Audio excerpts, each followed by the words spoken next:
The Ola Roadster 9.1 has received a massive price cut. The price has been slashed by 60,000, dropping the ex-showroom price to just 1,29,999. Earlier it was 1,89,999. It has 500 kilometers of range, 11 kilowatt of peak power, 125 kilometers per hour peak speed.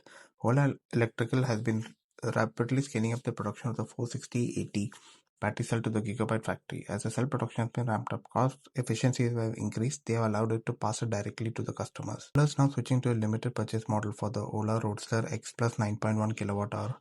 The e-bike will be available in specific time-bound slots and limited quantities. The first purchase window will open on Friday, April 3rd from 6 p.m. to 9 p.m. with subsequent windows to be announced periodically based on the production availability. It's a bike that claims to have the largest range in India for 501 km full charge, though I have not seen any reviews online. But it seems like Ola has increased the price of spares considerably. Last year, a drive belt was around some 2,000 rupees. Now it is around 3,000 rupees. That includes the labor charges if you have Ola Care Plus.